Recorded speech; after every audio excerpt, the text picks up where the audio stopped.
آپ لوگوں نے جو بات کی ہوپ دلایا گناہ کے حوالے سے، میں ایک اور سائڈ پہ ہوپ دلانا چاہتا ہوں ان لوگوں کو who are very troubled, worried, can't get married. بہت سے لوگ کہتے ہیں جی ہماری شادیاں نہیں ہو رہی، financial crisis, issues with fertility, health issues وغیرہ وغیرہ. ابو ذر غفاری رضی اللہ عنہ کہتے ہیں کہ نبی صلی اللہ علیہ وسلم نے فرمایا Indeed I know a verse to which if the people held on it would be sufficient for them. صحیح حدیث. کون سی ورس؟ وَمَن يَتَّقِ اللَّهَ يَجْعَل لَّهُ مَخْرَجًا وَيَرْزُقْهُ مِنْ حَيْثُ لَا يَحْتَسِبُ وَمَن يَتَوَكَّلْ عَلَى اللَّهِ فَهُوَ حَسْبُهُ. اور ابن عباس رضی اللہ عنہ کہتے ہیں کہ رسول اللہ صلی اللہ علیہ وسلم نے کہا after reciting the above verse, if the people were to apply this verse in their daily lives they would be free from all the doubt and distress of the world, the distress of death and the distress of the doomsday. اور پھر ایک اور حدیث ہے O my servants, were the first of you and the last of you, the human of you and the jinn of you, to rise up in one place and make a request of me. And were I to give everyone what he requested, that would not decrease what I have any more than a needle decreases the sea if put into it. This is Allah subhanahu wa ta'ala.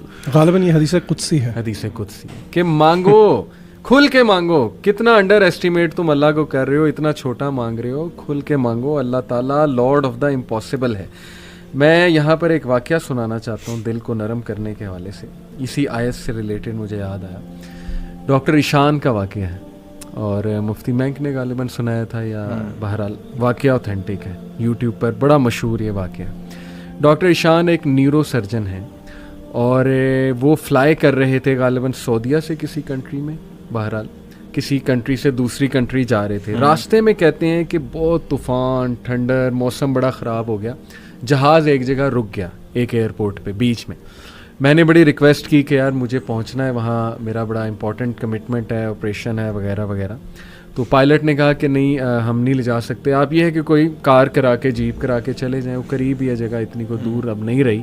کہتے ٹھیک ہے. ہم نے گاڑی کرائی، گاڑی کرا کے ہم جا رہے ہیں تو طوفان مزید تیز ہو جاتا ہے اور ہم اتفاقاً ایک گھر کے سامنے رکتے ہیں. وہاں پہ میں نوک کرتا ہوں تو ایک بوڑھی اماں باہر نکلتی ہے، بڑی کائنڈ تھی. ہم نے اسے کہا جی ہمیں اندر آنے دیں، بارش بہت ہے، ہم ذرا تھوڑا دیر رک کے چلے جائیں گے. ہم نے اپنے آپ کو فریش کیا. دیکھتے کیا ہیں کہ ایک بچہ زمین پر لیٹا ہوا ہے گدے پر، اور وہ بوڑھی اماں بار بار اس کے سر کو دبا رہی ہے اور بڑا پریشان ہے اس کے بارے میں.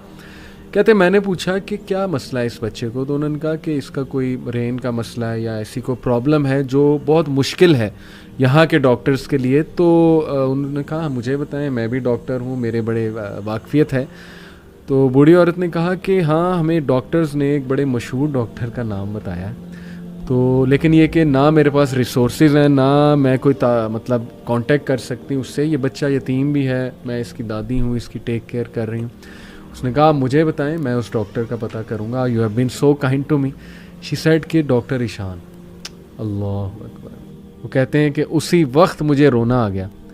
اور انہوں نے کہا کہ آپ کیا مطلب کر رہی تھی، آپ اللہ سے دعائیں کر رہی تھی، کیا تھا ایسا کہ اللہ مجھے یہاں پر لے آیا؟